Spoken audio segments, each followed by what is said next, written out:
ये देश जो है मुसलमान नाम के लोगों के लिए आउट ऑफ बाउंड होता जा रहा है कि अगर 84 के कत्लेआम के अगर हम मुजरिमों को सज़ा दिला पाते तो ये 92 नहीं होता। देश को खींच के हमें उसी जगह पे ले आए हैं जहाँ पे हम 1947 में थे।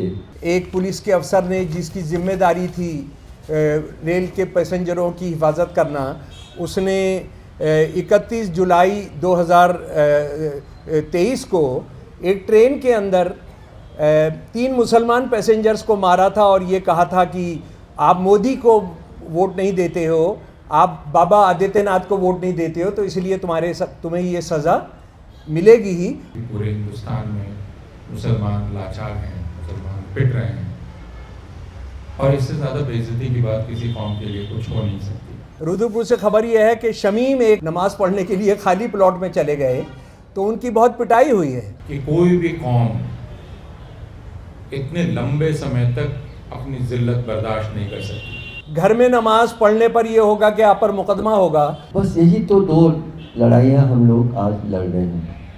क्या ये देश सबका है बराबर से? तमाम देश के अंदर हिंदू विराट सम्मेलन हो रहे हैं, अगर वो सुना जा सकता है तो इसका मतलब है कि फिर आपने इस देश की फातिहा पढ़ दी है।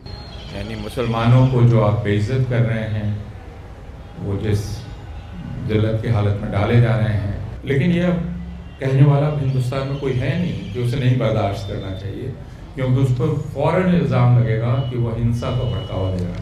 राज बाबा हैं, उन्होंने 21 तारीख को फरीदाबाद के अंदर जो वो बोल रहे हैं कि पार्टीशन जो है वो सुअर चाहते थे, सुअरों के बच्चे चाहते थे, और आज सुअरों के बच्चे जो यहाँ पर हैं। एंड जितना हम लोग पिछले 12 सालों को खास करके देखते हैं, ये जो नफरत की राजनीति शुरू में 2014 के बाद थोड़े वक्त के लगा कि कम से कम कोई शर्म भी है, कुछ उसको आप छिपा रहे हैं, ढक रहे हैं। तो ये किन से बदला लेने की बात हो रही है, इसका मतलब बहुत साफ है कि ये जो आरएसएस की सरकार है, इसको हमने कभी जाने नहीं देना है और इसको हम हथियार लेकर भी उसको हम डिफेंड करेंगे। मुसलमान नमाज पढ़ रहे हैं, उनको आप सड़क से हटा देंगे। जब प्रधानमंत्री खुद खुल के जिस तरह की नफरती भाषण उन्होंने किए, मतलब मैं 6 ज़िलों में कलेक्टर रहा हूँ, कोई उस तरह के भाषण देता है तो मैं तो उनको मानता कि उन्होंने बहुत बड़ा अपराध किया है। कि अगर हिंदू अनुष्ठानों के अंदर मीट नहीं खाएंगे तो अगले 11 जन्म में वो जानवर पैदा होते हैं। और आज किस तरह का देश हमने बनाया है? लोग अपने घर में ही नमाज नहीं ऑर्गेनाइज कर पा रहे हैं। मुसलमान आप अजान की आवाज़, वो भी एक तरह से आप कह सकते हैं कि मुसलमानों के होने का, उनके वजूद का एक सबूत है। आप वो आवाज़ अब एयरवे पर जाने नहीं देंगे।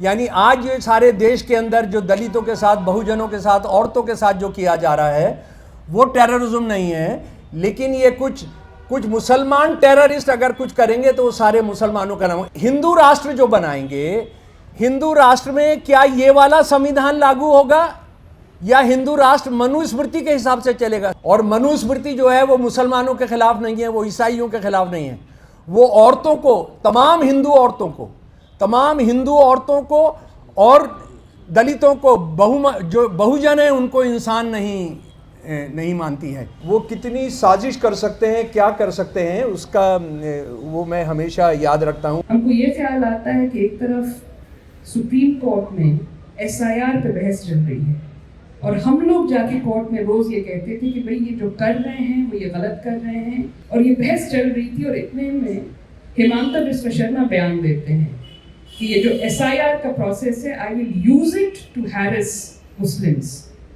More than anything, it showed the election commission for what it was. It showed the whole process of SIR for what it is. नमस्कार दोस्तों, मेरा नाम हैदर अब्बास नकवी है और आप लोग मुझको इस वक्त दा स्वतंत्र पर देख रहे हैं। जैसे कि आप लोग जानते हैं, ये खबरें मेन स्ट्रीम मीडिया पे तो दिखाई नहीं दी जाती हैं। हम जैसे कुछ प्लेटफॉर्म्स हैं, सोशल मीडिया है, जहाँ पर कुछ तस्वीरें आ जाती हैं। जैसे कि अभी हाल ही की तस्वीर है कि एक राज शाहिद नाम का एक खाली मैदान पे नमाज़ पढ़ रहा होता है, तो वहीं पर एक आदमी आ जाता है, उसको मारता है, उसकी नमाज़ तोड़ देता है और उससे जय श्री राम के नारे लगाए जाते हैं। ये शाहिद की अकेली कहानी नहीं है। इससे पहले बदायूं की सड़क पर आपने देखा कि 3 मुसलमान लोग चंदा लेने जा रहे थे, वहाँ पर एक अक्षय सिंह नाम का आदमी आ जाता है और उनको मारता है, पीटता है। ये रोज़ की कहानी हो गई है जो इस वक्त मुसलमानों के साथ इस देश में हो रहा है। इसी को लेकर एक चर्चा हो रही है प्रेस क्लब में। आइए चलते हैं और जानते हैं कि कौन कौन लोग हैं और आपको वो क्या बता रहे हैं, इस वक्त मुसलमानों की क्या हालत है और ऐसी हालत में क्या करे एक आम हिंदुस्तानी। जी हाँ, एक आम हिंदुस्तानी जो हिंदू भी है, मुसलमान भी है, सिख भी है, ईसाई है, उसे जब क्योंकि एक कौम के साथ अगर ये हो रहा है, आज वो टारगेट है, तो कल ये कोई दूसरा भी टारगेट होगा। तो इसलिए हिंदुस्तानियों को उठना होगा, आवाज़ उठानी होगी और ऐसी ही आवाज़ यहाँ पर उठाई जा रही है। आइए चलते हैं और जानते हैं। दोस्तों जिंदाबाद।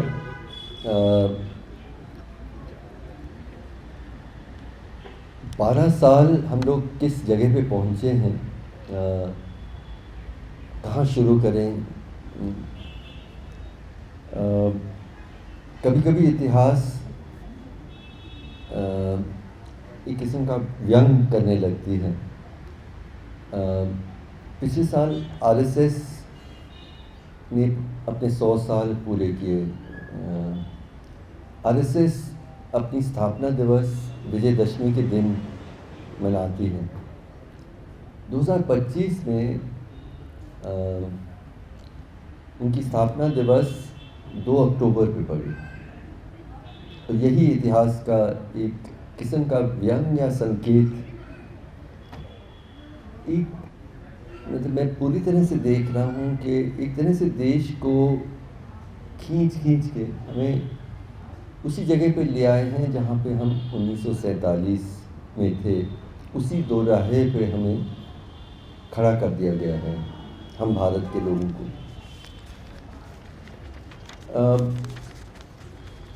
इस संदर्भ में मैंने राजमोहन गांधी जी से एक बातचीत रिकॉर्ड की।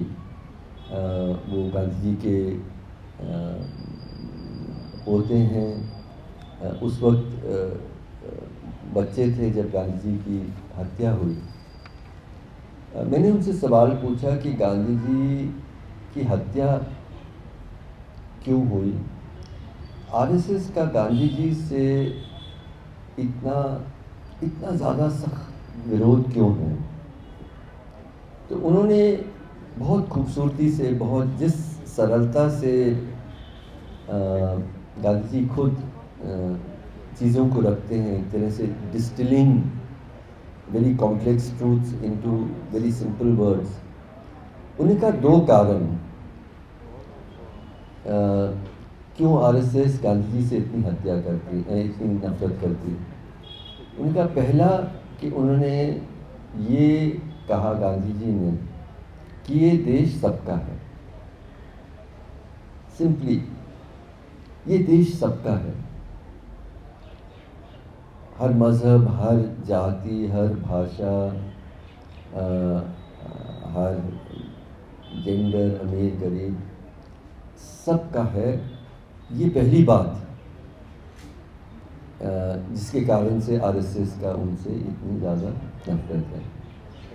और दूसरा उन्होंने कहा क्योंकि गांधी जी कहते थे कि ईश्वर और अल्लाह एक हैं। और इसका मतलब ये है कि हर मज़हब को सरकार, समाज हर मज़हब को इज़्ज़त दे, उसको जगह दे बराबरी का। और जब उन्होंने ये बातें रखी, मुझे लगा कि बस यही तो 2 लड़ाइयाँ हम लोग आज लड़ रहे हैं।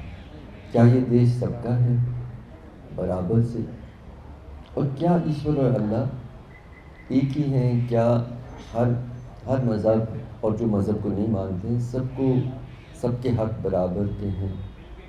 ये सवाल मेरे ख्याल में आज भारत की जो the tragedy of where we are standing, the crisis of where we are standing is to me very well summarized in these two. Is very simple distillation of by Raghuvan Gandhi about what Gandhiji stood for, which is why Hindutva विचार के लोगों ने उनसे इतनी ज़्यादा नफरत क्यों की। उस आरएसएस की चर्चाओं के संदर्भ में एक और बातचीत में मैं आकार पटेल से जब बात हुई थी तो आकार पटेल ने कहा कि अगर हम कहें कि आरएसएस की एक आइडियोलॉजी है वो सही नहीं है। आइडियोलॉजी के बहुत सारे पहलू हैं। आप स्वदेशी को भी मान सकते हैं और आरएसएस के हो सकते हैं।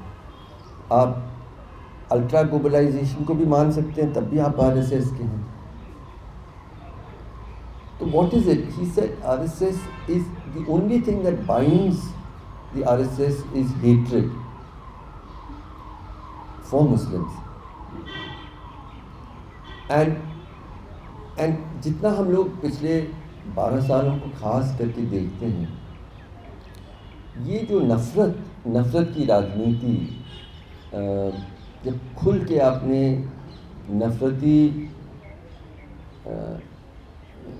मतलब शुरू में 2014 के बाद थोड़े वक्त के लगा कि कम से कम कोई शर्म भी है, कुछ उसको आप छिपा रहे हैं, ढक रहे हैं, लेकिन बहुत जल्दी वो सारे जो उसके पर्दे थे गिर गए।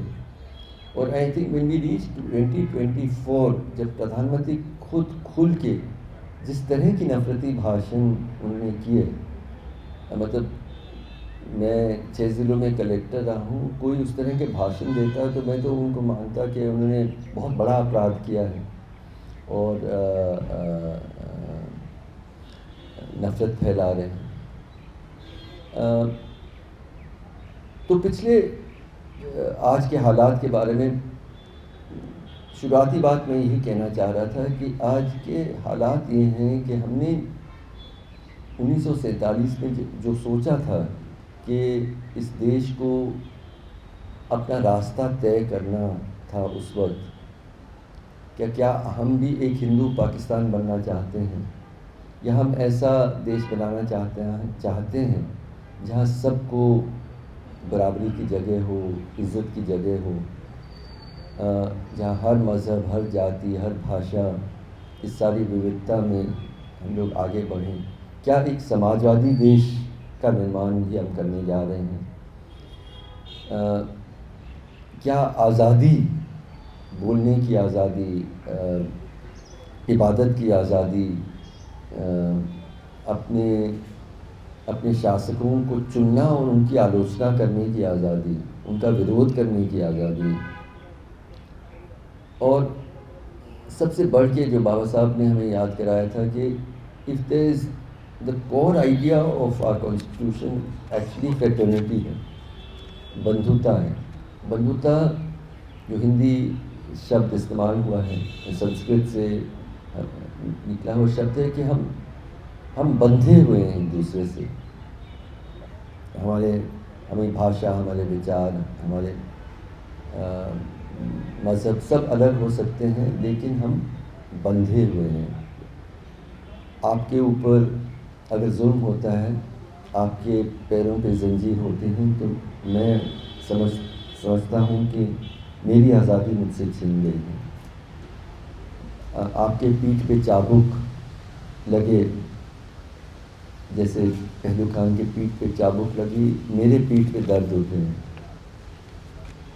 एक दलित बच्ची का सामूहिक बलात्कार हो, मुझे लगे कि मेरी बेटी का बलात्कार हुआ है।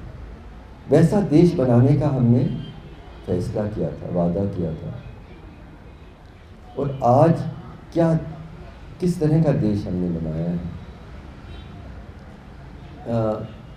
लोग सोच सकते हैं कि क्या फ़ायदा हम लोग इकट्ठा हो के इन बातों को दोहराएं। मुझे लगता है बहुत फ़ायदा है, बहुत ज़रूरी है, because I feel that we are moving in a direction which is clearly genocidal. मैं कुछ महीने जर्मनी में रह के आया हूँ और वहाँ पे मैंने एक्चुअली नाज़ी जर्मनी का बहुत नज़दीकी से अध्ययन करने की कोशिश की। And actually I listed at least 20 ways जहाँ पे एग्जैक्टली जो नाज़ी जर्मनी में हुआ वो हमारे यहाँ हो रहा है। हम लोग एक जेनोसाइडल प्रोजेक्ट में रोज़ और गहराई से मतलब धकेले जा रहे हैं और कई लोग उस धकेलने में शामिल भी हैं। क्या हमारे मुस्लिम भाई और बहन इस देश के बराबर के नागरिक हैं? इस सवाल पे जो पहली चीज़ राजीव गांधी ने कहा कि ये देश अगर सबका है, हिंदुत्ववादी सोच में नहीं, ये देश सबका नहीं है और इस देश के मुस्लिम और क्रिश्चियन जो निवासी हैं उन्हें कभी भी बराबर की नागरिकता के हक नहीं मिल सकते हैं। ये उनके that is the core of their ideology. What is citizenship? नागरिकता क्या है? नागरिकता हैना आरेंट ने कहा कि citizenship is the right to have rights, हक रखने का हक। और अगर आप गहराई से सोचें, पिछले आज हम लोग इकट्ठा हुए हैं, मैं आपसे अनुरोध करूंगा कि क्या आज हमारे मुस्लिम भाइयों और बहनों को हक रखने का हक बचा है या नहीं? मतलब आप एक खुले मंच में खड़े होके मास किलिंग्स, मास रेप, एथनिक क्लेंजिंग की मांग कर सकते हैं और सज़ा तो दूर, आपको एक बड़े मंत्री का पद यहीं दिल्ली 2020 में एग्जैक्टली 6 years ago जिन्होंने मतलब उस पूरे 4 दिन का जो यहाँ पे सांप्रदायिक जो आग जो लगी थी देश शहर में, उसको लगाने वाला व्यक्ति, हम लोग अगले दिन सुप्रीम कोर्ट में हाई कोर्ट में पहुंचे थे, दिल्ली हाई कोर्ट में सब लोग परिचित हैं उस कहानी से। और जस्टिस मुरलीधर ने उन सारे वीडियोस को का रिकॉर्ड प्ले किया कोर्ट के अंदर और सॉलिसिटर जनरल को मानना पड़ा कि हाँ ये तो हैं तो नफरती भाषण, तो FIR दर्ज करो, हम सही वक्त उसके लिए चुनेंगे। और उसी रात को जस्टिस मुरलीधर का ट्रांसफ़र हो गया और 6 साल निकल गए हैं, वो सही वक्त नहीं निकला है। और जिस व्यक्ति ने वो भाषण किया आज दिल्ली सरकार के मंत्री हैं, और ना सिर्फ मंत्री हैं, he is the law and justice minister, law and justice minister. इसलिए मैं कह रहा हूँ हक रखने का हक नहीं है। बुलडोज़र को आप देखें, बुलडोज़र मतलब इस देश में कोई ऐसा कानून नहीं है कि आपने अपराध किया और सरकार आपका घर तोड़ सकती है। अब तक तो कोई कानून नहीं है। और ये तय करना कि साबित करना कि आपने अपराध किया, उसकी एक प्रक्रिया होती है। आप पुलिस कंप्लेंट दर्ज करिए, FIR दर्ज होगा, चार्ज इन्वेस्टिगेशन होगी, चार्जशीट होगा, ट्रायल लोअर कोर्ट में होगा, हाई कोर्ट में अपील होगा, सुप्रीम कोर्ट में अपील होगा, तब तय होगा कि आप अपराधी हैं। यहाँ पे आप एक मस्जिदों के सामने जाके भद्दी भद्दी गाने गाएंगे, कहीं एक झड़प होगी, दूसरे दिन बुलडोज़र लेके एक सूची जिसमें सिर्फ मुसलमानों के नाम हैं उस आप खड़े होके आप उनकी घर तोड़ देंगे। ये तो था ही। एक जगह में इंडिया पाकिस्तान मैच चल रहा है, बजरंग दल का एक कार्यकर्ता वहाँ से गुजरते हैं, कहते हैं कि मैंने सुना कि इस घर में जो लड़का है उसने पाकिस्तान के लिए नारे दिए।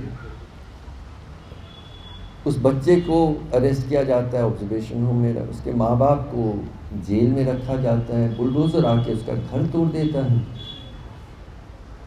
हक रखने का हक, क्या हक, किस हक की हम बात करें? लिंचिंग के मामलों में हम लोग कारवाने मोहब्बत में लगभग 150 केसेस में लीगल जस्टिस के लिए ट्राई कर रहे हैं। कहानी बिल्कुल एक जैसे ही है कि लिंचिंग होती है, खुल के होती है, वीडियो लिया जाता है परपेट्रेटर्स द्वारा। वो वीडियो लेते हैं सीना तान के, वो उसको पीट के धीरे धीरे आप उसकी जान लेते हैं। आखिरी वक्त में जब बहुत खून बह जाता है, वो पानी मांगता है, आप पानी भी नहीं देते हैं, वो आदमी बेहोश हो जाता है।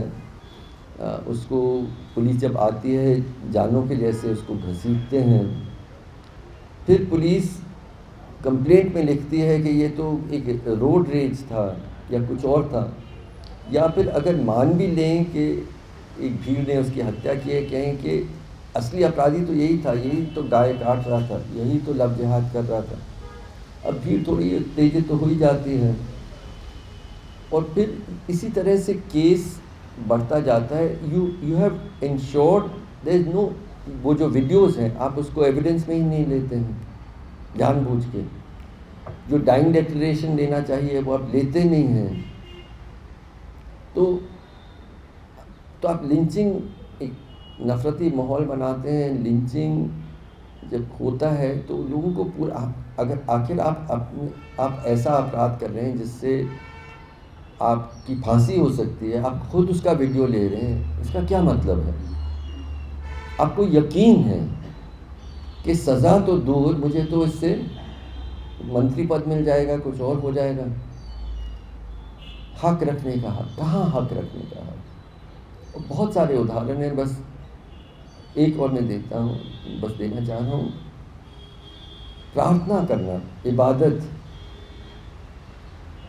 एक महिला पब्लिक हॉस्पिटल में कोई बहुत बीमार थे उनका, तो वो नमाज अदा कर रहे हैं, उनको भीड़ अटैक करती है, अरेस्ट किया जाने का कि she is creating hatred against other communities. समझ में नहीं आता है।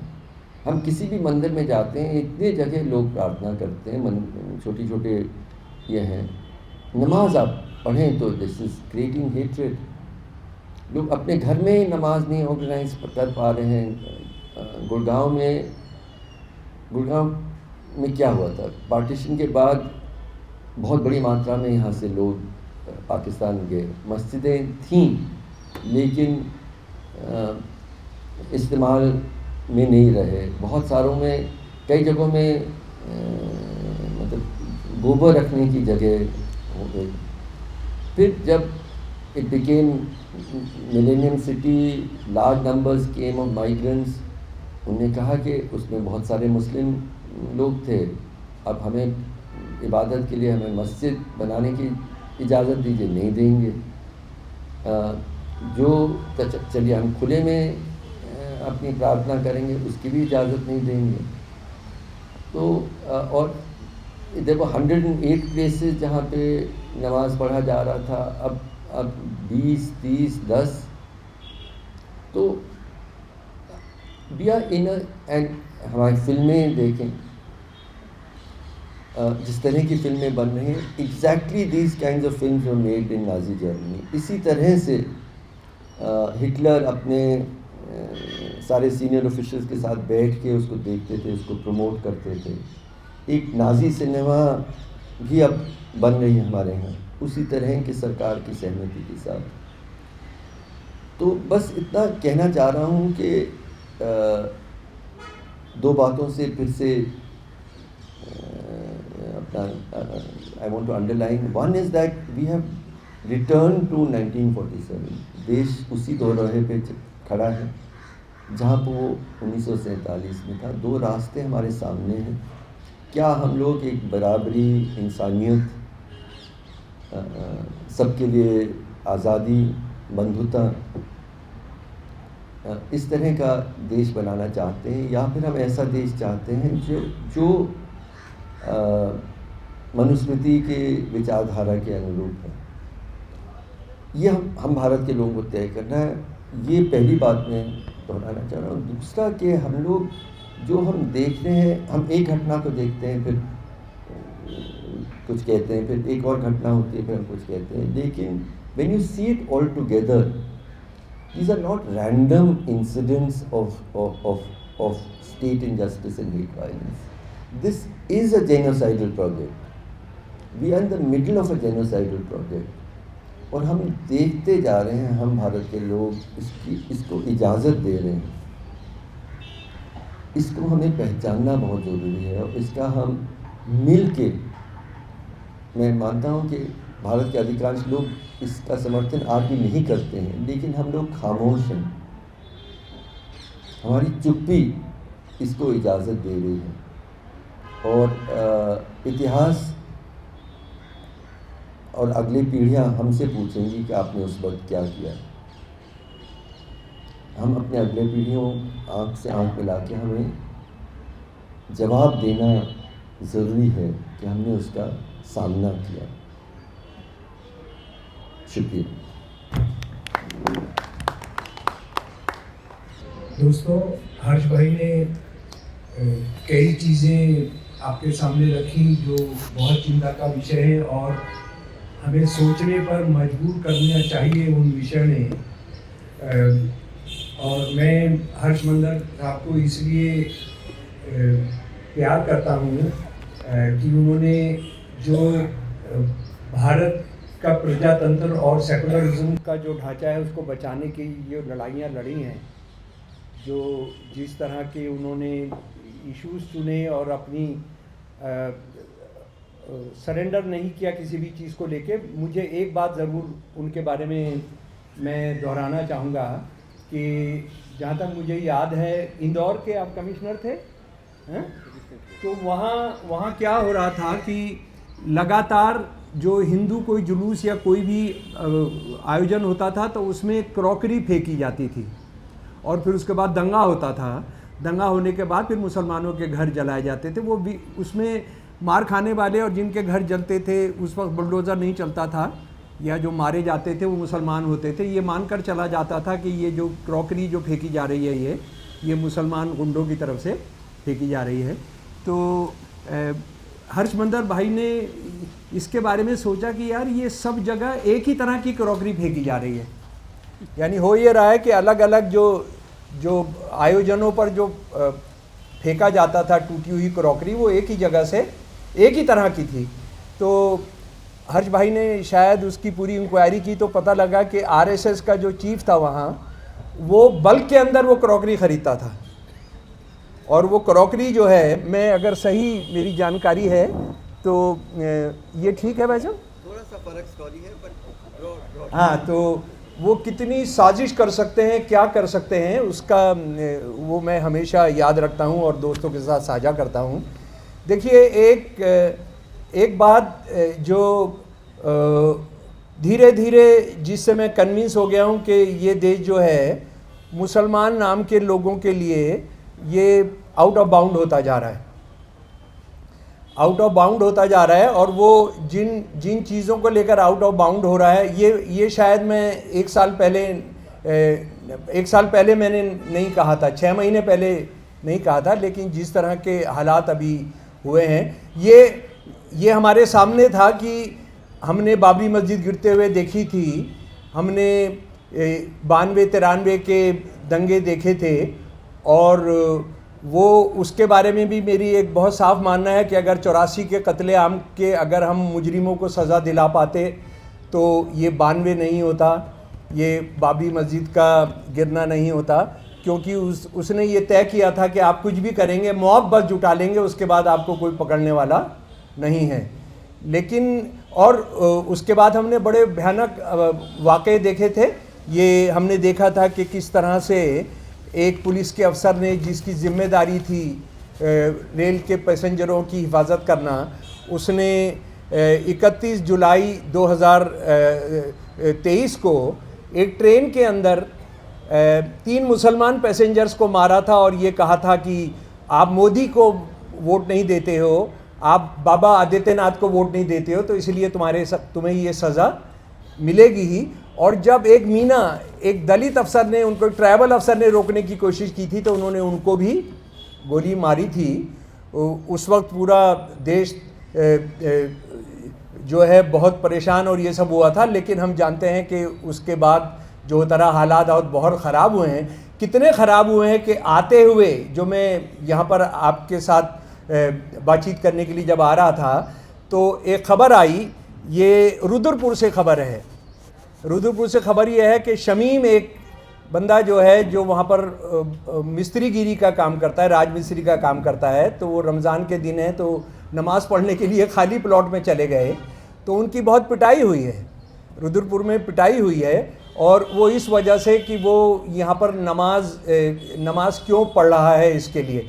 और नमाज़ों को लेकर हर्ष भाई साहब ने बात की है कि किस तरह से आप मस्जिदें तोड़ी जा रही हैं, मस्जिदें जो प्राचीन हैं आप उनको कह रहे हैं कि आर्कियोलॉजिकल सर्वे के प्रॉपर्टी है, इसमें आप नहीं जा सकते हैं, तो आप उसके बाद आप घर में नमाज नहीं पढ़ सकते हैं। घर में नमाज पढ़ने पर यह होगा कि आप पर मुकदमा होगा। और हालात किस तरह से बिगड़े हैं नमाज के मामले को छोड़िए, बदायूं ज़िले के अंदर पुलिस का इल्ज़ाम है कि 2 नाबालिग मुसलमान बच्चे थे, उन्होंने कुछ हिंदू लड़कियों को छेड़ दिया। तो ये जुवेनाइल जो बच्चे थे, इन बच्चों के बाप वो बम्बई कलकत्ता में कहीं काम करते थे, तो इनकी माओं को गिरफ्तार करके जेल में डाला गया कि इन्होंने अपने बच्चों को सही संस्कार क्यों नहीं दिए। ये बदायूं की घटना है। और उसके बाद हम इस बात को जानते हैं कि तमाम देश के अंदर हिंदू विराट सम्मेलन हो रहे हैं। हिंदू विराट सम्मेलन जिसमें 21 और 22 तारीख को मैं 2 का साक्षी रहा हूँ। मतलब उसका अगर आप सुनेंगे, अगर वो सुना जा सकता है तो इसका मतलब है कि फिर आपने इस देश की फातिहा पढ़ दी है। वो एक राज बाबा हैं, उन्होंने 21 तारीख को फरीदाबाद के अंदर जो वो बोल रहे हैं कि पार्टीशन जो है वो सुअर चाहते थे, सुअरों के बच्चे चाहते थे, और आज सुअरों के बच्चे जो यहाँ पर हैं वो ये कहते हैं कि हमें जो ये मजीरा बज रहा है मंदिर के अंदर, या मंदिर के अंदर जो घंटा बज रहा है, ये हमारे सुअर को पसंद नहीं है। यानी वो खुदा को लेकर आ रहे हैं, उसमें हमारे सुअर को पसंद नहीं है, इसलिए हम इसको बर्दाश्त नहीं करेंगे। गुड़गांव के अंदर एक है 22 तारीख का, उसके अंदर हमारा राज आ गया है। पहले हम राज में नहीं थे, अब हमारा राज कभी भी नहीं जाएगा। हथियारों की ट्रेनिंग हमने लेनी है, हथियारों की ट्रेनिंग लेनी है, और हमने जो इसमें मलेच्छ हैं, जो देशद्रोही हैं, उनको हमने सबक सिखाना है। जिस इलाके के अंदर ये विराट सम्मेलन हो रहा था, वो 20,000 के करीब पॉश कॉलोनी है गुड़गांव की, और उसमें मुश्किल से 12-13 मुस्लिम परिवार हैं। तो ये किन से बदला लेने की बात हो रही है, इसका मतलब बहुत साफ है कि वो एक जनरल कॉल दे रहे हैं। एक जनरल कॉल है कि ये जो आरएसएस की सरकार है, इसको हमने कभी जाने नहीं देना है, और इसको हम हथियार लेकर भी उसको हम डिफेंड करेंगे। अच्छा, अब बात यह है कि कई बार हम लोग एक चाय खाने की बातचीत या एक जर्नलिस्ट की बातचीत में तौर पर इसको क्या करते, कह रहे यार ये कुछ सिर्फ रहे हैं, ये पागल है, ये फ्रिंज है, इससे क्या चिंता करना है, आपने इसके बारे में क्या सोचना है। लेकिन मैं स्थिति कितनी भयावह है, मैं उसके बारे में कुछ चीज़ें आपके सामने रखना चाहता हूँ। हर्ष भाई ने भी उसका जिक्र किया था कि हेडगेवार साहब जो है कांग्रेस के बहुत बड़े लीडर थे, बहुत बड़े लीडर थे, एक प्रांत के जनरल सेक्रेटरी थे ये। इन्होंने आरएसएस बनाने का तय किया क्योंकि इन्होंने ये कहा कि कांग्रेस जो है गांधी जी के नेतृत्व में, वो इस देश को हिंदू मुसलमानों का साझा देश मानती है। मैं इसको मानता नहीं हूँ, इसलिए मैं आरएसएस बना रहा हूँ। उसके बाद आप सावरकर का हिंदुत्व देखिए सन 1923 में। यानी मैं साथियों क्या साझा करने की कोशिश कर रहा हूँ कि ये एक बहुत भयानक आइडियोलॉजिकल एक विरासत है इन गुंडों की, लफंगों की, जो बजरंग दल या आरएसएस या हिंदू महासभा से जुड़कर जो बलात्कार कर रहे हैं, लिंच कर रहे हैं, घरों को आग लगा रहे हैं। ये उसकी जो विरासत है, ये विरासत बहुत बड़े बड़े आरएसएस के विद्वानों ने, आरएसएस के हीरोज ने दिया है। सन 1923 की किताब, सन 1923 की हिंदुत्व लिखी इसलिए गई है कि जो हिटलर ने जो यहूदियों के साथ किया है वो हमने मुसलमानों और ईसाइयों के साथ किया है। सन 1939 की जिसको प्रोफेसर गोहा जो है गुरु ऑफ हेट भी कहते हैं, उसने लिखा है कि हमने मुसलमान और ईसाइयों को इस देश में रहने नहीं देना है और हमने हिटलर और मुसोलिनी की तरह से उनको सारे अधिकारों से वंचित करना है, उनको या तो कन्वर्ट करना है, नहीं तो उनको वही समाधान करना है, यानी क्लींजिंग करनी है जिस तरह का हिटलर और मुसोलिनी ने किया था। और इसके बारे में अगर और हम जानना चाहते हैं तो राजेश्वर दयाल ICS जो यूपी के यूनाइटेड प्रोविंस के पहले होम सेक्रेटरी थे, उनकी किताब किताब का नाम है a life for our times, सन 1998 में छपी है। वो हमने उसको ज़रूर देखना चाहिए। उन्होंने बताया किस तरह से गोलवलकर ने वेस्टर्न यूपी में जो मुसलमान मेजॉरिटी डिस्ट्रिक्ट्स हैं वहाँ पर रहकर नक्शे बनाए एक एक मोहल्ले के, एक एक टाउन के, एक एक कस्बे के, और उन मुसलमान घरों में मस्जिदों में सीधा रास्ते से नहीं पीछे से कैसे जाना है एक बहुत ही माइन्यूटली चिन्हित करके वो नक्शे बनाए। लेकिन वहाँ पर एक बहुत ईमानदार अफसर थे DIG जेटली, उन्होंने उस RSS के दफ्तर पर जहाँ ये था हेडगवार गोलवलकर खुद था, उस पर दाबिश दी और वहाँ पर उनको पकड़ा उस सारे बंदूकों को लेकर। और राजेश्वर दयाल जी कहते हैं कि जेटली ने रात को मुझे फ़ोन पर बात की और मैंने कहा कि आप ये सारे संदूकों को लेकर आप लखनऊ आ जाइए। वो सारे संदूक लेकर हम पंजी के पास गए। पंजी तो पहले ये हुआ कि रात को नहीं मिलेंगे, सुबह मिलेंगे। सुबह मिलने के बाद जब उनको बताया गया कि जनाब ये तो बहुत ख़तरनाक हालात है और इसमें पाकिस्तान भी चाहता है, सारी दुनिया चाहती है कि डिस्टेबलाइज हो इंडिया आज़ादी के बाद, ये सब कराने का उसका प्रोग्राम है और उसने लोगों को डेप्यूट भी कर दिया है। तो उन्होंने कहा कि नहीं जनाब पहले ऐसा होगा। पंजी ने कहा कि कैबिनेट की मीटिंग बुलाई जाएगी। कैबिनेट की मीटिंग में 3 दिन लग गए और उसके बाद पंत साहब ने, ये राजेश्वर दयाल कह रहे हैं कि पंत साहब ने इतना टाला कि जब वो वेस्टर्न यूपी से निकलकर मध्य प्रदेश की बॉर्डर क्रॉस कर गया तब उसको एक चिट्ठी लिखने का तय किया कि आप ये बहुत घटिया काम कर रहे हैं। ये राजेश्वर दयाल लिख रहे हैं। उसके बाद हम ये जानते हैं कि ये जो बहुत सारे एजेंडे, जो हिंदू विराट सभा हैं, हिंदू विराट सभाओं के अंदर जो सबसे बुनियादी सवाल उठाया जा रहा है कि मुसलमानों ने पार्टीशन कराया था। मुसलमानों ने पार्टीशन कराया था कि आज के जो मुसलमान हैं वो उसके लिए जिम्मेदार हैं, उनसे उनका बदला लिया जाना चाहिए। बदकिस्मती से हम में से भी बहुत सारे लोग पार्टीशन की सच्चाइयों को नहीं जानते हैं। मैं कुछ चीज़ें आपके सामने रखना चाहता हूँ कि पार्टीशन ये हिंदुओं का देश है, इसको सबसे पहले विचार दे दिया अरबिंदो घोष के नाना ने। अरबिंदो घोष के नाना ने उन्होंने 1890 के अंदर दे दिया कि ये इनको बाहर जाना है और उसके बाद उन्होंने हिंदू मेला शुरू किया। उसके बाद सारे देश के अंदर हिंदू महासभा के सेशंस हो गए। बाकायदा एक डिटेल के अंदर सन 1906 के अंदर भाई परमानंद ने अपनी जीवनी के अंदर लिखा कि सारे मुसलमानों को या तो शुद्धि की जाए या उनको अफगानिस्तान भेज दिया जाए। और आपको ताज्जुब नहीं होना चाहिए अगर मैं आपको ये भी बताऊं कि सन 1925 के अंदर लाला हरदयाल ने प्रताप के अंदर जो कानपुर से छपता था उसके अंदर एक लंबा लेख लिखा कि अगर हिंदुओं की अगले आने वाली जनरेशन्स को बचाना है तो मुसलमानों की शुद्धि करनी होगी, नहीं तो इनको पीट कर सबको अफगानिस्तान भेज देना होगा। लाला लाजपत राय ने सन 1924 में ट्रिब्यून के अंदर लिखा लंबा लेख कि मुसलमानों को यहाँ से भेज देना चाहिए और हमको यहाँ एक नहीं, अगर उनको 4 पार्ट पाकिस्तान भी हमको देना पड़ता है तो वो हमको दे देना चाहिए। ये RC मजुमदार जो बहुत बड़े इतिहास हैं, जिनको भारतीय इतिहासकार कहते हैं हिंदुत्व, उनका ये कहना है कि हिंदू राष्ट्रवादियों ने जो 2 नेशन का सिद्धांत दिया था, जिन्ना ने उसको 50 साल के बाद उसको अपनाया। और यहाँ पर हमको ये भी बताना, आज ये जिन्ना को गाली बकते हैं, जिन्ना की बहुत बात करते हैं कि हिंदू महासभा ने जो वीर है RSS का, उसने 3 जगह सन 1942 में मुस्लिम लीग के साथ सरकारें चलाई हैं। सिंध के अंदर, वेस्ट बंगाल के अंदर और नॉर्थ वेस्टर्न फ्रंटियर के अंदर। बंगाल के अंदर तो डिप्टी चीफ मिनिस्टर, उस वक्त उसको प्राइम मिनिस्टर कहते थे, deputy prime minister Shyama Prasad Mukherjee था। और ये उसका काम था सन 1942 की क्विट इंडिया मूवमेंट को कुचलने का। उसके बाद हम दूसरा एक सवाल कर लेते हैं कि ये मीट खाते हैं, ये इनके मुंह से बदबू आती है, ये मीट खाते हैं तो इसलिए हिंसक होते हैं।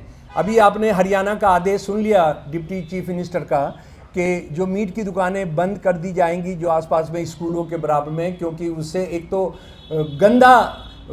गंदी चीज़ दिखती है और उसके बाद दूसरी बात यह है कि उससे हिंसक प्रवृत्ति बढ़ती है।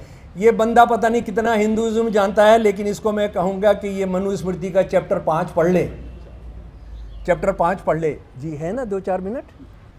जी हाँ जी जी, वो चैप्टर 5 पढ़ ले कि अगर हिंदू अनुष्ठानों के अंदर मीट नहीं खाएंगे तो अगले 11 जन्म में वो जानवर पैदा होते हैं। ये कितना हिंदुइज्म जानते हैं कि स्वामी विवेकानंद ने कहा कि अगर आप बीफ नहीं खाते थे तो आप ब्राह्मण नहीं हो सकते थे, आप हिंदू नहीं हो सकते थे। ये हिंदुइज्म का जो जिस रूप के अंदर ये पेश किया जा रहा है। उसके बाद मॉस्क के बारे में बात हो गई, टेररिज्म के बारे में बात हो गई। यानी आज ये सारे देश के अंदर जो दलितों के साथ, बहुजनों के साथ, औरतों के साथ जो किया जा रहा है वो टेररिज्म नहीं है, लेकिन ये कुछ मुसलमान टेररिस्ट अगर कुछ करेंगे तो वो सारे मुसलमानों का नाम। एप्स्टीन एक ज़ायनिस्ट है, एप्स्टीन एक यहूदी है, लेकिन वो यहूदी का नाम नहीं आ रहा है, एक ज़ायनिस्ट का नाम नहीं आ रहा है। एप्स्टीन के तमाम कुकर्मों के बावजूद गले मिलने गए हैं मोदी जी। एप्स्टीन का जो ख़ास दोस्त था नेतन्याहू से मिलने वो गए हुए, उस पर उनको कोई शर्म नहीं आती है। और आखिरी 2 बातें, हिंदू राष्ट्र जो बनाएंगे, हिंदू राष्ट्र में क्या ये वाला संविधान लागू होगा या हिंदू राष्ट्र मनुस्मृति के हिसाब से चलेगा? 26 नवंबर 1949 भारत की संविधान सभा ने इंडियन कॉन्स्टिट्यूशन पास किया जो इगैलिटेरियनिज्म की बात करता है, जस्टिस की बात करता है, इक्वलिटी की बात करता है। 4 दिन के बाद आरएसएस ने एडिटोरियल लिखा हमको मनुस्मृति चाहिए।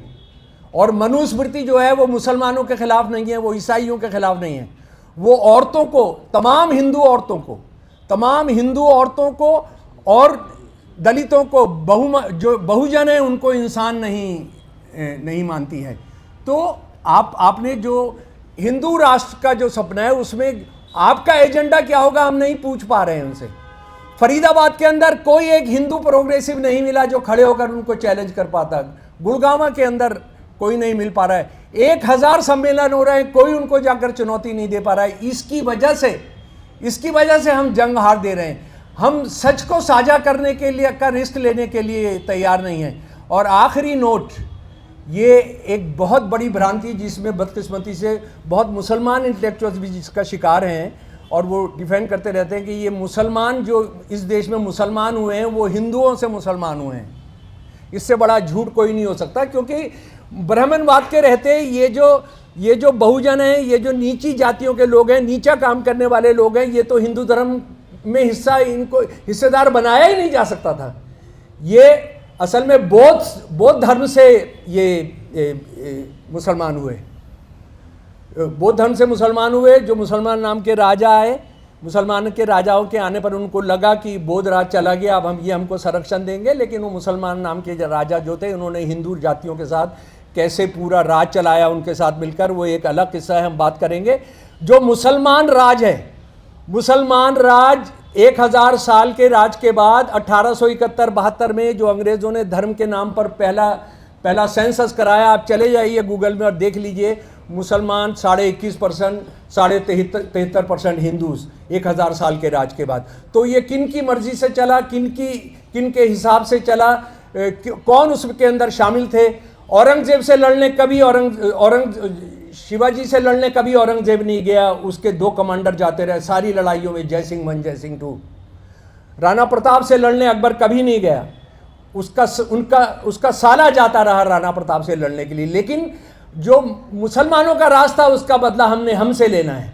अरे अगर आपने वो बदला लेना है तो जिन लोगों ने लड़की और बेटियों का रिश्ता किया था उनके साथ करो, उनके साथ बदला लो, तो बात समझ में आती है। लेकिन क्योंकि गरीब है मुसलमान, वो गरीब की जोरू है, उनको कोई रोने वाला नहीं है।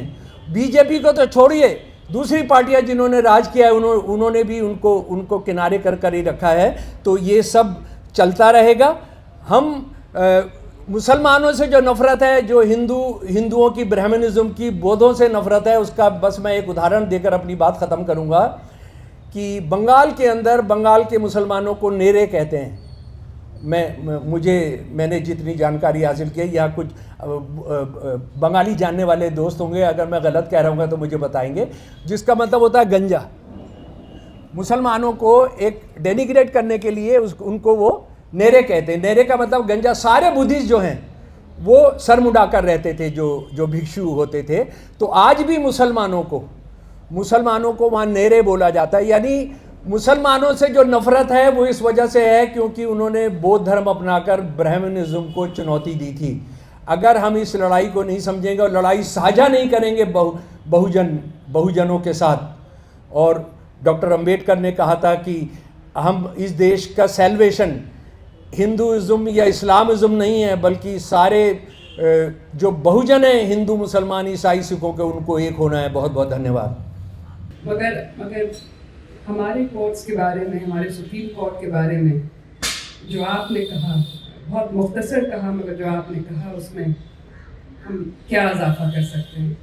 हम आज ये सोच रहे थे कि एक दूर देश की कथा आपसे कहें। हिंदुस्तान में जो हो रहा है वो हो रहा है। हम आपसे साउथ अफ्रीका की बात करना चाह रहे हैं, which may seem irrelevant, which may seem like something that happened in a far-off country. But I think it's useful to know. It's useful to know what has happened in history, what has happened in other countries. I also happen to be reading a very good book called The Mandela Brief. ये Nelson Mandela का जो trial चला था, उस trial की कहानी है, मगर उस ज़माने में और जो केसेस थे उनकी कहानी है। हम 2-3 बहुत छोटा एक्सट्रैक्ट्स पढ़ना चाह रहे थे इस किताब से आपके लिए।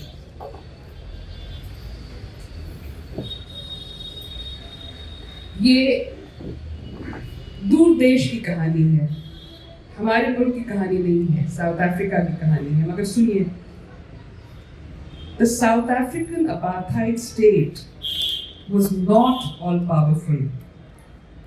Increasingly, it was driven by paranoia, conscious of the fragility of an ordering of society which privileged a minority over an unwilling majority.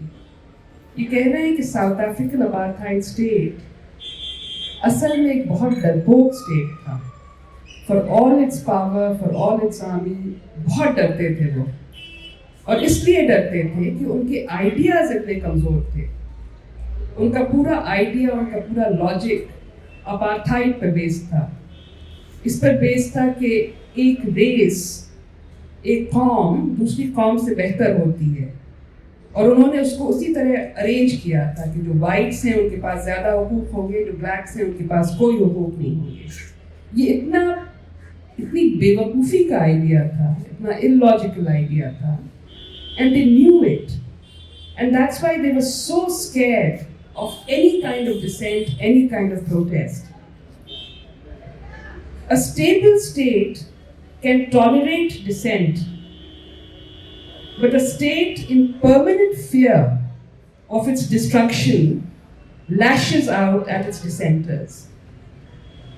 आप सोचिए इस बात को कि stable state can tolerate dissent, a state which is confident, a state which is secure in its ideas, can tolerate dissent, can tolerate protest.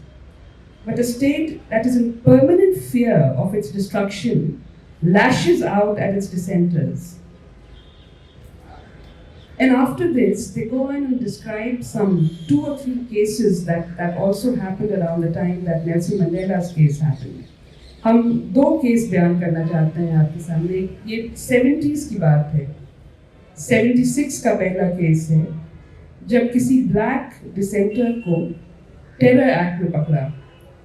उसको तो बंद कर दिया सॉलिटरी कन्फाइनमेंट में।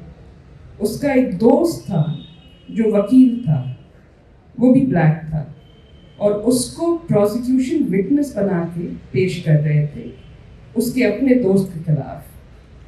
तो वो कोर्ट आया as prosecution witness, but he said something that was very very very profound. उसने कोर्ट में ये कहा कि हम गवाही नहीं देंगे, हम अपने दोस्त के खिलाफ गवाही नहीं देंगे।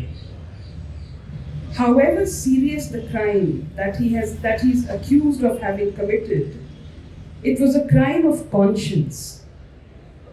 In his own community, as he explained to the judge, the accused was not regarded as a criminal. He was regarded as a political hero. And in any event, he could not bring himself to give evidence against his close friend. हम सुन रहे थे उनकी बात कि वो आके कह रहे थे कि ये बताइए कि हमें करना क्या है। अगर किसी को पता हो कि क्या करना है तब तो फिर कोई मसला ही नहीं है, मगर हम आते हैं उस पर भी। बहरहाल साउथ अफ्रीका में इसने ये गवाही दी कि मेरे दोस्त ने जो किया है that's not a crime. It was an act of conscience. He was being political, and that in his own community he's not considered a criminal. उसको फौरन अरेस्ट कर लिया, also under Terror Act. उसको भी solitary confinement की सजा हुई। और सबसे पहले ये हुआ कि वो वकील था, तो जो साउथ अफ्रीका की बार काउंसिल थी उसने उसका एनरोलमेंट डिलीट कर दिया, उसको डिसएनरोल कर दिया। ये केस और इसके फैक्ट्स हालांकि ये साउथ अफ्रीका के हैं, 1976 के हैं, but they could have happened today in India. They do happen in India very often. ये केस कोर्ट गया, and it's one of the few cases where the South African court ruled in his favor. उसने कहा कि हाँ ये गवाही नहीं दे रहा है, he is a hostile witness, इसको सजा होनी चाहिए, मगर टेरर एक्ट के अंतर्गत नहीं होनी चाहिए, और बहरहाल इसकी डिग्री नहीं लेनी चाहिए, इसको डिसएनरोल नहीं करना चाहिए। उसके कुछ दिनों बाद सोवीटो में अपराइजिंग होती है, स्कूली बच्चों की अपराइजिंग होती है, स्कूली बच्चे प्रोटेस्ट पर जाते हैं, ये कहते हैं कि हमारा जो मीडियम ऑफ एजुकेशन है, हमें जो एजुकेशन दिया जा रहा है वो बहुत ही सब पार है, उसकी क्वालिटी बहुत ख़राब है। स्कूली बच्चों का प्रोटेस्ट है, उसको क्रैम्प डाउन किया, और उस वक्त 2 ऑर्डिनेंसेस आए। वो ये कहते थे कि अगर कोई स्कूल का बच्चा स्कूल के बाहर नज़र आए या अपने घर के बाहर नज़र आए तो उसको अरेस्ट किया जा सकता है, बच्चों को अरेस्ट किया जा सकता है। और दूसरा ऑर्डिनेंस ये था कि अगर किसी पुलिस वाले को ये लगे किसी पॉइंट पे that he must intervene in order to maintain law and order, he has full power to do that. The police officer can do anything, he can arrest anyone, he can shoot at sight if he feels that this is needed to maintain law and order. एक major साहब गुजर रहे थे, उन्होंने देखा कि school के playground में कुछ बच्चे खेल रहे हैं, उन्होंने सबको अरेस्ट करवा लिया। जो बच्चे प्लेग्राउंड में खेल रहे थे उन सबको अरेस्ट करवा लिया, मगर कुछ क्लासेस भी चल रहे थे तो वो अंदर गए, जो बच्चे क्लासेस में बैठे थे उनको भी अरेस्ट कर लिया, उनके टीचर्स को अरेस्ट कर लिया। तो ये मैटर भी कोर्ट में आया कि भाई आपने बच्चों को कैसे अरेस्ट किया है। तो उन्होंने कहा कि बच्चे प्लेग्राउंड में थे, ये लॉ है कि अगर क्लास में नहीं होंगे प्लेग्राउंड में होंगे उनको अरेस्ट किया जाएगा। तो फिर ये पूछा गया कि मगर बच्चे जो अपने क्लास में थे उनको आपने कैसे अरेस्ट किया। तो उन्होंने बाकायदा एफिडेविट भरी कोर्ट में और ये कहा कि this is my discretion as a police officer, if I feel that I have to do this in order to maintain law and order, then that is my discretion. And in this case, the South African court agreed with the policeman. The court said that we can't question the policeman's discretion. We can't question what the policeman felt that was needed. Then again, when I read about this case, I was reminded of our own country. और एक और शेर है कि रोए न अभी अहले सुकन हाल पे मेरे, होना है अभी हमको खराब और भी ज़्यादा। It's like an abyss. You hear of cases, you hear of injustices, and you compare that with what is going on, and you don't have an immediate answer. You don't know what to do.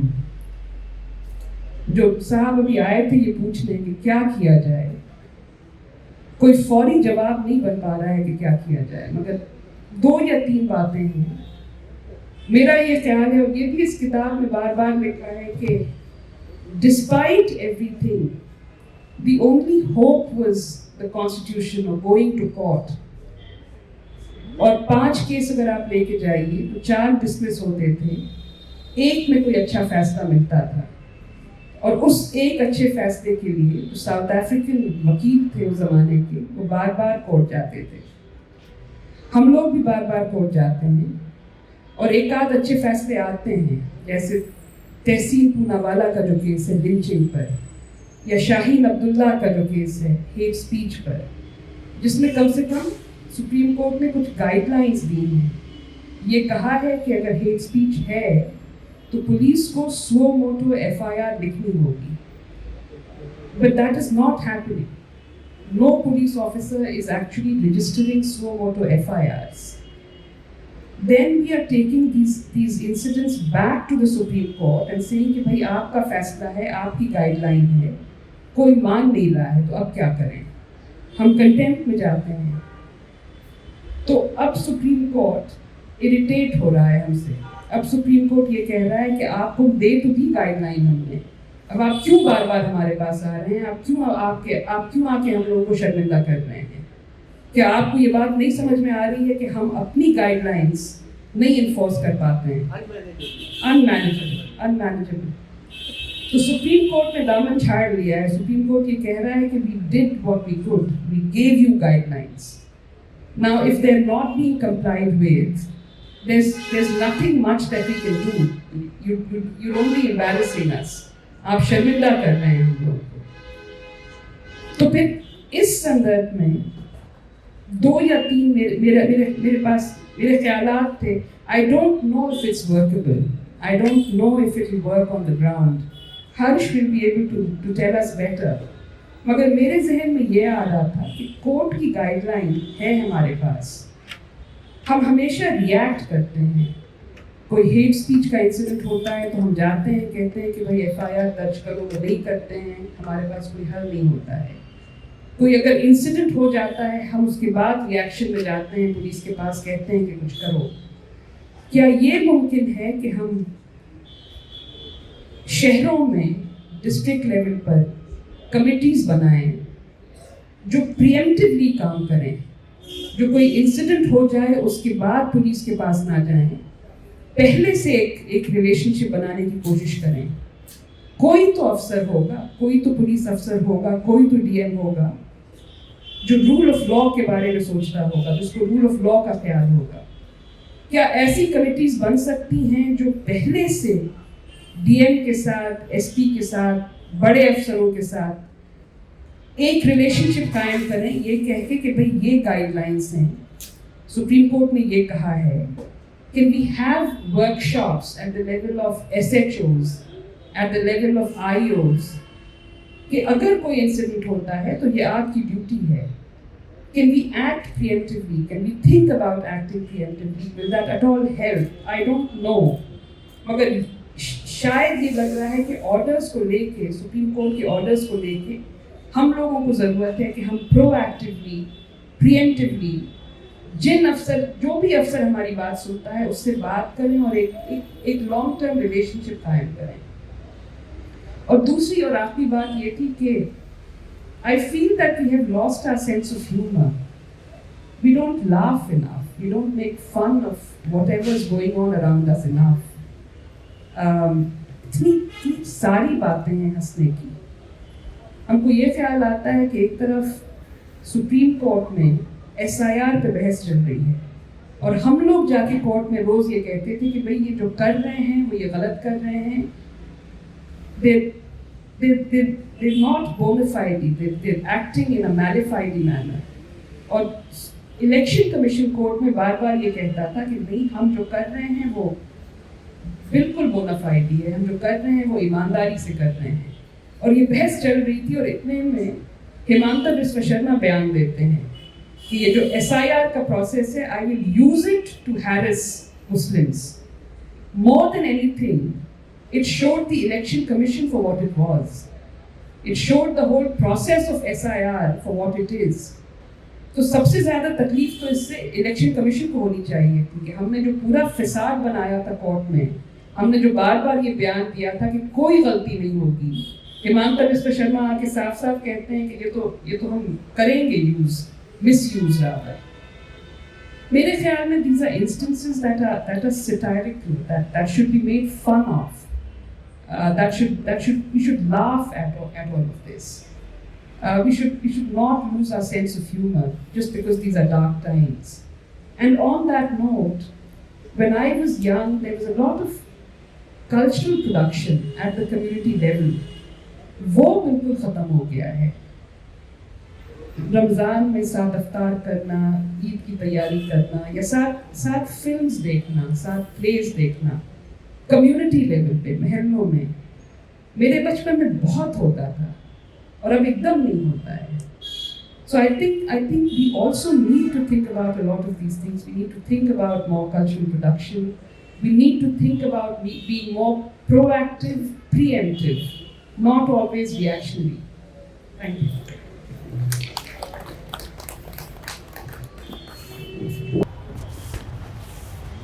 बहुत शुक्रिया। नाइंसाफ़ियों की तो बहुत लंबी फहरिस्त है और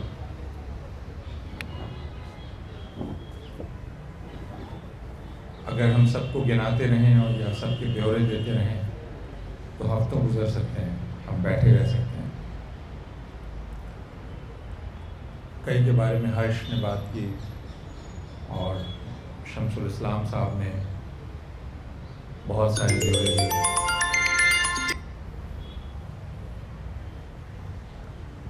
मैं उनको दोहराना नहीं चाहता और वह इस वजह से कि अव्वल तो उनके बारे में बात करते हुए जो एहसास बचता है वह है मुसलमानों की लाचारी का, क्योंकि जो ब्यौरे हम देते हैं वो उन पर हिंसा के, उनको बेइज्जत किए जाने के ये ब्यौरे आते हैं और इनसे जो तस्वीर उभरती है वो ये कि पूरे हिंदुस्तान में मुसलमान लाचार हैं, मुसलमान पिट रहे हैं और इससे ज़्यादा बेइज्जती की बात किसी कौम के लिए कुछ हो नहीं सकती। और अभी हिंदुस्तान में प्रेमचंद जैसा कोई लेखक भी नहीं। आज से कोई 100 साल पहले के लिखे हुए उनके लेख में पढ़ता हूँ और प्रेमचंद उस वक्त भी लिख रहे हैं कि कोई भी कौम इतने लंबे समय तक अपनी जिल्लत बर्दाश्त नहीं कर सकती। ये 1922-24 में प्रेमचंद लिख रहे हैं मुसलमानों के बारे में, यानी मुसलमानों को जो आप बेइज्जत कर रहे हैं, वो जिस जिल्लत की हालत में डाले जा रहे हैं। प्रेमचंद लिखते हैं कि कोई भी कौम लंबे वक्त तक इसको बर्दाश्त नहीं कर सकती और उसे बर्दाश्त नहीं करना चाहिए।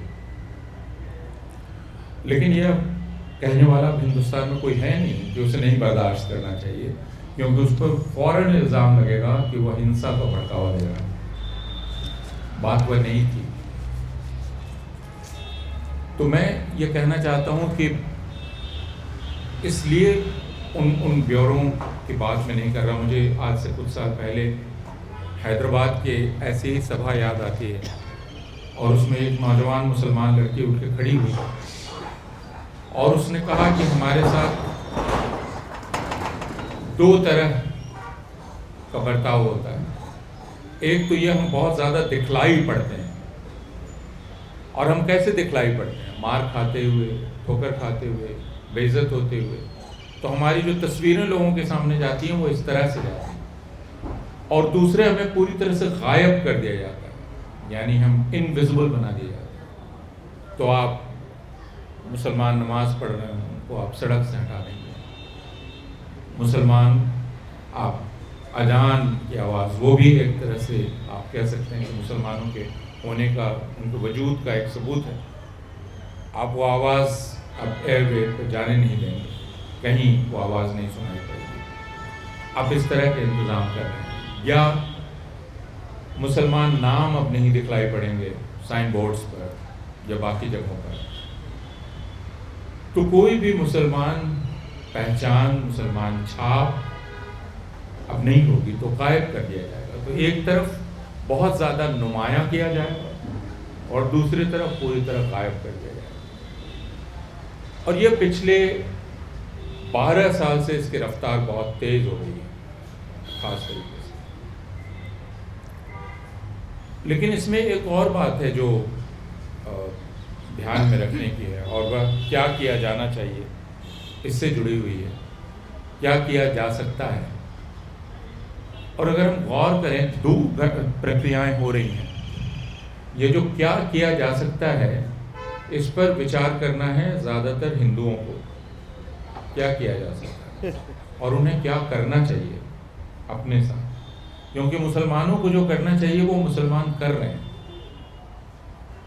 12 वर्षों में सैकड़ों घटनाएं हो चुकी हैं लिंचिंग की, सैकड़ों, हजारों हजार घटनाएं हो चुकी हैं घरों के डिमोलिशन की, हजारों हजार लोग विस्थापित किए जा चुके हैं। अगर आप पूरे हिंदुस्तान में इन सारी घटनाओं की सूची बनाएं और आप जांच करें तो आपको यह पता चलेगा, हमें यह पता चलेगा कि उनमें से ज़्यादातर लोग अदालतों में हैं, ज़्यादातर, और उनमें से ज़्यादातर ने समझौता नहीं किया है। हालांकि समझौता करने का दबाव बहुत है। अभी हाल में एक मसले, मैं उसकी चर्चा नहीं कर सकता सार्वजनिक रूप से, लेकिन मुझे उसके वकील का फ़ोन आया कि गवाह पर वो धमकी दी जा रही है, और उसने मुझे रिकॉर्डिंग भेजी, और रिकॉर्डिंग बहुत साफ थी। जो धमकी थी और गवाह के बीच की बातचीत बहुत साफ थी। और मुझे लगा कि इस धमकी के बीच वो गवाह रोज रोज अदालत कैसे जा रहा है, और ऐसे लोगों की तादाद सैकड़ों में है जो झुके नहीं हैं, और वो कोई पढ़े लिखे लोग नहीं हैं, उनके पास डिग्रियां नहीं हैं, बहुत ही साधारण माली हालत के मुसलमान जो किसी तरह काम करके अपनी रोजी रोटी चलाते हैं। लेकिन इंसाफ के बारे में उनको पता है कि इंसाफ की लड़ाई छोड़ी नहीं जानी चाहिए, और वो अदालतों से पीछे नहीं हटे हैं। दूसरी तरफ मुसलमान ये कर सकते थे कि वो जनतांत्रिक प्रक्रिया को जिंदा रखें, और मुसलमानों ने जनतांत्रिक प्रक्रिया को जिंदा रखा है। उन दलों को भी समर्थन देना जारी रखा है जो अपनी भाषणों में एक बार भी मुसलमानों पर होने वाले जुल्म का उल्लेख नहीं करते, उनको भी वोट देना जारी रखा है। वो उनको पीछे से हिम्मत दे रहे हैं, ये हमारा वोट है, हिम्मत कीजिए। वो पार्टियां कहती हैं आपके बारे में नहीं बोलेंगे, वो कहते हैं कोई बात नहीं, आप हिम्मत कीजिए। वो उन पार्टियों को हिम्मत दिला रहे हैं। हिम्मत मिल रही है नहीं मिल रही है वो अलग मसला है। अगर पिछले 12 साल में आप संसद में दिए गए भाषणों का विश्लेषण कर लें, बाहर दिए गए भाषणों का विश्लेषण कर लें, उन पार्टियों के नेताओं का जिन पार्टियों को मुसलमान वोट दे रहे हैं, उनमें शायद ही मुसलमान लफ्ज आता है कहीं।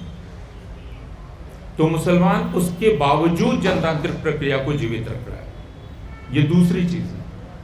तीसरी चीज जिसके लिए मुसलमानों को नसीहत बहुत दी जाती रही है, अभी हाल में भी मैंने बहुत लोगों को, खुद मुसलमानों में कुछ लोग हैं जो नसीहत देते रहते हैं कि नहीं, मुसलमानों में खुद अपने भीतर सुधार लाना चाहिए, उनको तालीम हासिल करनी चाहिए, उनको जगह जगह जाना चाहिए। तो अगर हम रिकॉर्ड देखें तो पता चलेगा कि बावजूद इसके कि स्कॉलरशिप्स ख़त्म कर दी गई हैं, बावजूद इसके कि राज्य के द्वारा उनको जो समर्थन मिलना चाहिए वो ख़त्म हुआ है, लेकिन मुसलमान एक तरह से उस जद्दोजहद में लगे हुए हैं जो तालीम की जद्दोजहद है, और जो राज्य में दाखिल होने की जद्दोजहद है। और जब वो राज्य में दाखिल होते हैं, उसके अफसरशाही में, पुलिस में, तो उन पर इल्ज़ाम लगाया जाता है कि वो घुसपैठ कर रहे हैं, राज्य के भीतर घुसपैठ कर रहे हैं। किससे होता है ये कि मुसलमानों को जो करना चाहिए वो मुसलमान कर रहे हैं, और शायद उससे ज़्यादा वो नहीं कर सकते। हिंदुओं को क्या करना चाहिए? अभी मधुबनी में 2-3 महीना पहले एक वाक़या हुआ था सांप्रदायिक, तो कुछ हिंदू संतों ने एक पहल ली, साधुओं ने, बहुत छोटी सी पहल थी लेकिन उन्होंने वो पहल ली। वो पहल थी वहाँ यात्रा निकालने की, सत्संग करने की, लोगों से बातचीत करने की। यह एक पहल होना हिंदुओं के बीच से बहुत ज़रूरी है। यानी हिंदुओं का जो पूरा धार्मिक सार्वजनिक स्थल है, उस धार्मिक सार्वजनिक स्थल को राष्ट्रीय स्वयंसेवक संघ, विश्व हिंदू परिषद ये पूरी तरह से कब्जा कर रहे हैं। तो क्या हिंदुओं में ऐसे लोग हैं जो राष्ट्रीय स्वयंसेवक संघ और विश्व हिंदू परिषद के इस कब्जे के खिलाफ उस धार्मिक जगह पे जा सकते हैं? ये बहुत खतरनाक है। इसलिए जो साधु जा रहे हैं इसमें, उनकी जान को भी खतरा है। इसके बावजूद कुछ लोगों ने पहल ली है और हम सब लोग, हम में से कई लोग जो धार्मिक नहीं हैं, मैं उनसे ये कहता हूं कि मैं आपके साथ खड़ा हो सकता हूं, बावजूद इसके कि मैं आपकी भाषा में नहीं बोल सकता, बहुत चाहते हुए भी, क्योंकि मेरे पास वो भाषा नहीं है धर्म की, और वो बेईमानी लगेगी अगर मैं उस भाषा में बात करूंगा। उसके साथ जो दूसरी चीज है जो हिंदुओं में बहुत बड़े पैमाने पर है, वह है सूचना का अभाव और गलत सूचनाओं की भरमार। और वह सूचनाएं इतिहास से संबंधित भी हैं, अर्थव्यवस्था से संबंधित भी हैं, बाकी भी हैं। उन सूचनाओं को ज़्यादा से ज़्यादा पहुंचाना हिंदुओं के भीतर वह भी बहुत आवश्यक है कि वह पहुंचाया जाए, और वह सिर्फ व्यंग्य करने की भाषा में, मीम बनाने की भाषा में नहीं होगा। मैं शाहरुख की इस बात से असहमत नहीं हूँ कि हमारे भीतर सेंस ऑफ ह्यूमर आना चाहिए, लेकिन वो कुछ इस हद तक बढ़ गया है कि अब हम हर चीज़ की खिल्ली उड़ाकर खुश हो जाते हैं। एक मीम बनाकर, एक कुछ इस तरह का वीडियो बनाकर, लेकिन उससे जो समाज को समझाना, परसुएट करना, एक समाज जिस पर 12 साल से जिसके कॉग्निटिव फैकल्टीज पर इतना हमला किया गया है चारों तरफ से कि वो बुरी तरह क्षत विक्षत हो गई, क्या उन कॉग्निटिव फैकल्टीज को रिस्टोर किया जा सकता है? ये बहुत बड़ा चैलेंज। मैं अध्यापक हूँ, मैं कक्षा में जब अपने छात्रों के सामने खड़ा होता हूँ, मुझे उस बड़ी चुनौती का एहसास होता है कि वो कितनी बड़ी चुनौती है, जिसमें समझ कैसे पैदा होती है, उसके जितने तरीके हैं उन सबको तोड़ दिया गया है। तो आप कैसे उसको वापस, उसको रिस्टोर कैसे करेंगे, रिपेयर कैसे करेंगे? ये बहुत बड़ा काम है, लेकिन ये काम किया जाना बहुत ज़रूरी है, और ये काम हम सब लोगों को मिलकर करना है। और हम जब सिर्फ हंसी मजाक, तंज, व्यंग्य इसमें चले जाते हैं तो वह काम नहीं होता है। तो वह काम करना हम लोगों के लिए ज़रूरी है। तीसरा जो शाहरुख कह रही थी, और मैं उसको एक अलग ढंग से मार्क्स की ही शब्दावली में कहता हूँ कि मार्क्स ये कहते हैं कि असल बात विचारों की लड़ाई नहीं है, मटेरियल कंडीशंस की बात। तो मटेरियल कंडीशन तो ये भी है जिसको आप कल्चरल प्रोडक्शन कह रहे थे, कल्चरल इंटरैक्शन कह रहे थे, वो भी मटेरियल एक्टिविटी है। और वो हम में से बहुत सारे लोग हताश हो गए और हमने उसको करना छोड़ दिया है। तो यह एक बहुत बड़ी साजिश राष्ट्रीय स्वयंसेवक संघ भारतीय जनता पार्टी की थी, और वह यह थी कि ऐसी जगहों को ख़त्म कर दिया जाए जिनमें हिंदू मुसलमान साथ मिलकर बैठ सके। उनकी ज़्यादा से ज़्यादा कोशिश यही है कि पब्लिक स्पेसेस अब पूरी तरह सेग्रीगेट हो जाए। आपने इंदौर के उस स्कूल की खबर पढ़ी होगी जिसमें स्कूल ने ही इंतज़ाम कर दिया कि 2 एनुअल सेलिब्रेशन होंगे, एक मुसलमान करेगा, एक हिंदू करेगा। ऐसी खबरें स्कूलों की आपको बीसियों मिली होंगी जिनमें मॉर्निंग असेंबली, सुबह की असेंबली में सर्वधर्म प्रार्थना पहले होती थी। मेरे घर के बगल में भी मुझे आवाज़ आती है जिसमें आप कह सकते हैं वो इस प्रार्थना में कुछ मुसलमानी पुट है ना। ये हर स्कूल में होता था। इसके बाद बजरंग दल वालों ने जाकर हमला करना शुरू किया, तुम नहीं गाओगे, तुम नहीं गाओगे, तुम नहीं गाओगे।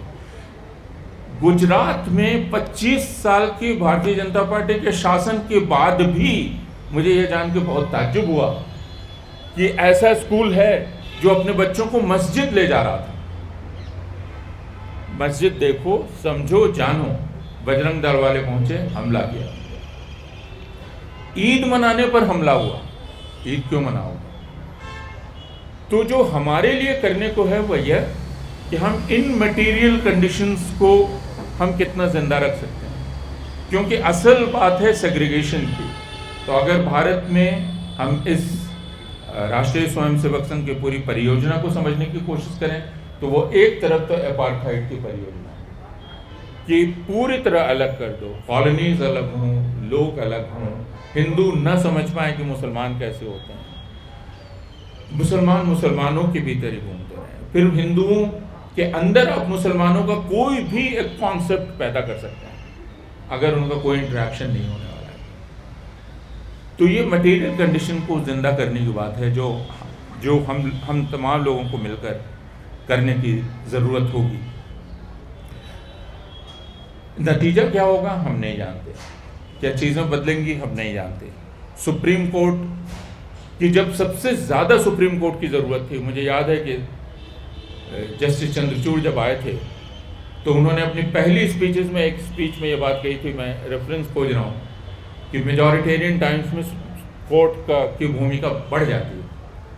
और चंद्रचूड़ ने ही दिखलाया कि मेजॉरिटेरियन टाइम्स में कोर्ट को क्या कर दिया जा सकता है। और उसके इस वक्त जब कोर्ट की ज़रूरत थी तब कोर्ट एक तरह से वाइमार रिपब्लिक के आखिरी फेज के कोर्ट्स की तरफ बर्ताव कर रहा है। लेकिन हमारे वकील लड़ रहे हैं और उनकी तादाद कम नहीं है।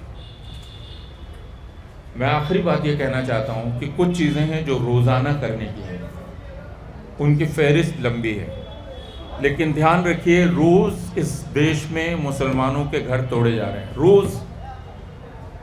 रोज़ उनको बेदखल किया जा रहा है, रोज़ उनको गिरफ्तार किया जा रहा है, रोज़ उनको अदालत में पेश किया जा रहा है। इन सब में हमारी मदद की ज़रूरत है। जमानत की अर्जी वकील करने में, जब जमानत हो जाए तो जमानत की राशि जमा करने में, यह रोज़ाना का काम है। और इस काम में जो लोग लगे हुए हैं उनको अलग से कह दिया जाता है ह्यूमन राइट वर्कर, एक्टिविस्ट। ये सब हम लोगों का भी दायित्व है, क्योंकि यह निज़ाम जब बदलेगा तब बदलेगा। लेकिन इस निज़ाम में एक मुसलमान बच्चा अगर उसकी जमानत हो गई है तो उसको जेल से बाहर आने का हक है, और उसका इंतज़ाम करना सिर्फ मुसलमानों का काम नहीं है, बाकी लोगों का काम भी है। तो ये कुछ चीज़ें हैं जो अब आज अदालत बहुत ही नाराज़ हुआ क्योंकि NCERT ने अपनी किताब में लिख दिया कि बहुत ही भ्रष्टाचार है, और उन्होंने किताब पर पाबंदी लगा दी और सबको लाइन हाजिर किया है। लेकिन NCERT की तमाम किताबें जो अब सिखा रही हैं वह है मुसलमानों के खिलाफ नफरत, वो इतिहास की समझ को पूरी तरह ख़त्म कर देंगी, विज्ञान की समझ को ख़त्म कर देंगी। इन पर बात कौन करेगा? क्या इन पर बात करने के लिए सिर्फ 8-10 लोग रहेंगे, या माँ बाप गार्जियंस जिनके बच्चे हैं वो उठकर देखेंगे कि उनके बच्चों के साथ क्या किया जा रहा है? दिल्ली यूनिवर्सिटी में आपके बच्चों को कौन सा सिलेबस पढ़ाया जा रहा है, क्या दिया जा रहा है? अजीम प्रेमजी यूनिवर्सिटी ने कल अपने ही छात्रों पर FIR कर दी। क्या अजीम प्रेमजी यूनिवर्सिटी को 100 नागरिक चिट्ठी लिख सकते हैं कि शर्म है, आप पर लानत है? अशोका यूनिवर्सिटी को, जिंदल यूनिवर्सिटी को? ये सारा काम हम लोगों के करने का है, ये कुछ प्रोफेशनल ह्यूमन राइट एक्टिविस्ट का नहीं है। यही हम कर सकते हैं। आखिरी मोक्ष कब मिलेगा मुझे नहीं पता, लेकिन यह काम रोज रोज रोज रोज करने का है। यह मौका हम लोगों को मिला है कि हम कर सकें। कर सकेंगे कि नहीं ये मैं नहीं जानता। शुक्रिया। दोस्तों, आखिर में अभी एक अच्छा सूचना आया कि गुवाहाटी हाई कोर्ट ने ये जो हेट स्पीच के ऊपर कुछ नोटिस इशू किया है। तो पहले तो मैं बहुत ही मायूस हो गया था जिस समय सुप्रीम कोर्ट ने कहा कि आप लोग हाई कोर्ट में जाइए और कुछ कीजिए। तो कम से कम एक ये अच्छी सूचना हम लोगों को मिला है, लेकिन वो कहाँ तक जाएगा वो देखने वाली बात है। जो हम लोग जो हेट स्पीच की बात करते हैं उसके लिए हमारे जनमानस में जितने भी दोस्त हैं सारे इकट्ठा हुए और जो हिंदू मुस्लिम हम लोगों का भाईचारा है इसको पूरा इसकी इतिहास को सबके आगे रखें। जब तक हम लोग ये नहीं रख सकते नहीं तो ये होगा कि हिंदू मुसलमान हमेशा ही अलग रहे। ये बात तो सही नहीं है। हम लोग जितने भी जो भी इतिहास पढ़े, इतिहास में जितना भी देखा उसमें हिंदू मुसलमान भाई भाई होके ब्रिटिश इम्पीरियलिज्म के खिलाफ लड़े और that is how we are able to attain our freedom. लेकिन उसके साथ साथ भी पार्टीशन हुआ, वो दुखद ये वाली बात थी। तो अगर हम लोग जो हिंदू मुसलमान कहाँ पर इकट्ठा हो सकते हैं तो वो मेरे दिमाग में आता है जो हमारे समाज के जो बेसिक इशूज हैं उसको जब हम लोग लेते हैं, जैसे महंगाई हुआ, अनएम्प्लॉयमेंट हुआ या और बाकी सारे जो है उसमें हम लोग सारे माने कटिंग अक्रॉस कम्युनिटीज हम सबको इकट्ठा कर सकते हैं और इसी में अगर इसी मुहिम को अगर हम लोग ताकतवर करें तो हो सकता है कि ये हिंदू मुस्लिम एकता जो है वो भी उसका एक पार्ट हो जाएगा और इसलिए हम लोग सारे मिलके इसी मुहिम में शामिल हों। यही मेरा आप लोगों को गुजारिश है।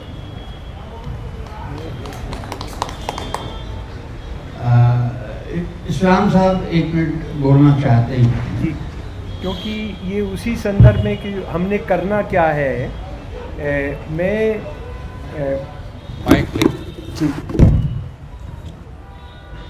असल में हम आम तौर पर हम लोग जो ईमानदारी से इस देश के प्रजातंत्र को चाहते हैं, उसको डिफेंड करते हैं, सेकुलरिज्म को डिफेंड करते हैं, उनकी एक बड़ी प्रॉब्लम यह है कि वो ये मानते हैं कि आरएसएस जैसे संगठन या बजरंग जैसे संगठन वो मुसलमानों के दुश्मन हैं, ईसाइयों के दुश्मन हैं, लेकिन हिंदुओं के वो दोस्त हैं, हिंदुओं को वो चाहने वाले हैं। ये जो सर के बल खड़ी है पूरी, यही आज़ादी से पहले मुस्लिम लीग के बारे में मुसलमानों के बीच में कि यार वो मुसलमानों के हितैषी हैं, उसने बहुत सत्यानाश किया।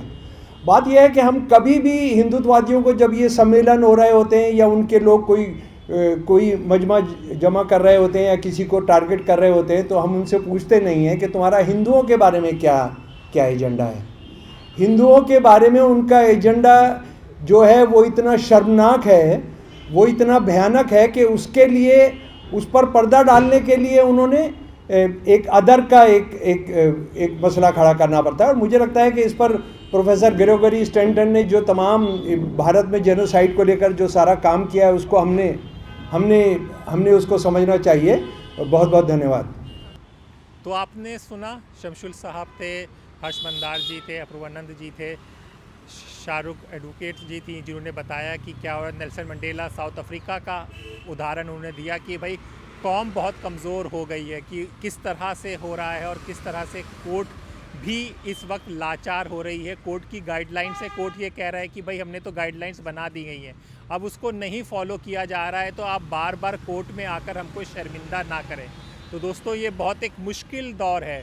इस मुश्किल दौर से हम तभी निकल पाएंगे जब हम सब एक साथ उठकर आवाज़ उठाएंगे और हम ये सोच दें कि भाई ये जो विरासत है हमारी हिंदू मुस्लिम विरासत एकता है, यही हमारे हिंदुस्तान की पहचान है। क्योंकि कई तरह के कार्यक्रम चल रहे हैं जिसमें हिंदू मुस्लिम को एकदम तरह से अलग किया जा रहा है। हमें अलग नहीं होना है, हमें अपना देश को एक बनाए रखना है। तो अपने दोस्त हैदर अब्बास नकवी को इजाज़त दीजिए, फिर होगी मुलाकात, आपको बताएंगे देश की हकीकत, हालात। तब तक के लिए नमस्कार।